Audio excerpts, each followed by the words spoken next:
Lagi Nabi mengatakan, ya'ti 'alan nasi zamanun ru'asa'uhum kal asad wa wuzara'uhum kadhi'ab wa khudatuhum kal kilab wa kathirun nas yawma idzin kal aghnam. Nanti akan datang di akhir zaman menjelang kiamat, kamu lihat, kata Nabi, pemimpin-pemimpin manusia ketika itu adalah umpama singa, dan menteri-menteri mereka pada hari itu adalah ibarat serigala. Hakim-hakim mereka pula adalah anjing gila, dan manusia yang hidup ketika itu adalah umpama kambing-kambing tanpa pedoman.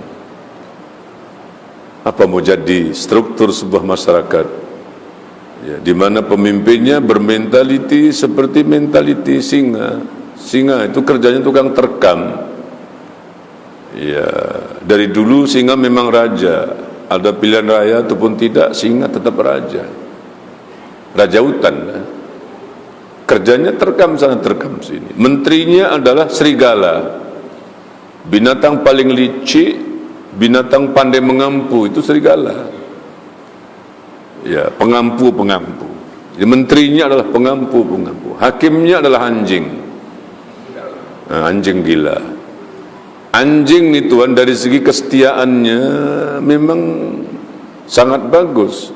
Dia boleh mengecam majikan dan ikut arahan majikan. Itu anjing setia. Tapi ada kekurangan anjing. Kekurangan anjing ini, dia tak boleh membezakan mana tetamu orang baik, mana tetamu orang jahat. Bagi anjing, baik jahat tak penting. Yang penting daging. Biar pencuri orang jahat sebelum masuk dia bagi daging dulu, senyap, hilang cash, buang cash. Iya, gara-gara daging diam dia.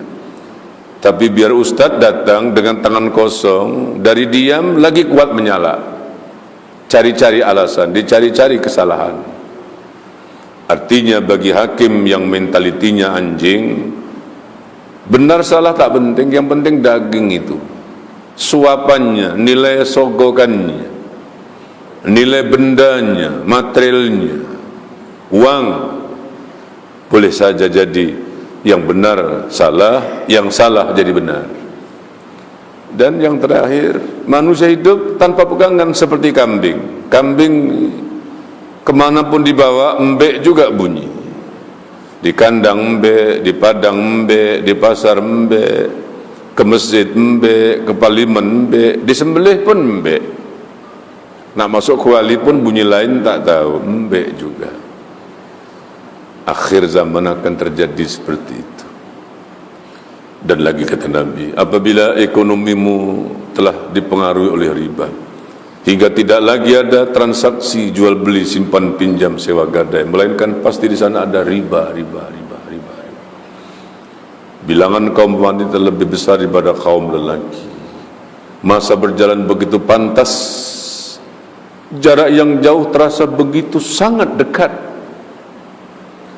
Ketika itu akan terjadi pembunuhan merata-rata, perzinaan di mana-mana.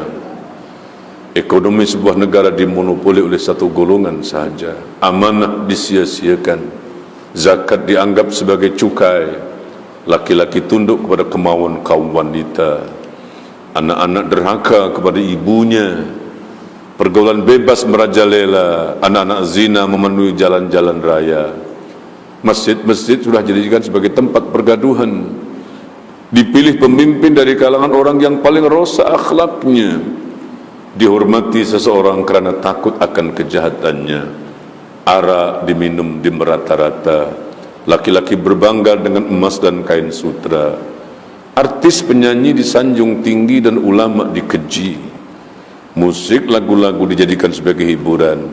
Dan ramai orang yang hidup di akhir zaman berani mengutuk dan menghina para sahabat-sahabat radhiyallahu anhum yang mulia. Orang berbuat ma'ruf dituduh mungkar, dan orang berbuat mungkar dikatakan ma'ruf. Ilmu agama tidak diminati. Ulama-ulama banyak yang dimatikan oleh Allah, hingga yang tinggal adalah orang-orang yang jahil, dia memberi fatwa, fatwanya sesat dan menyesatkan.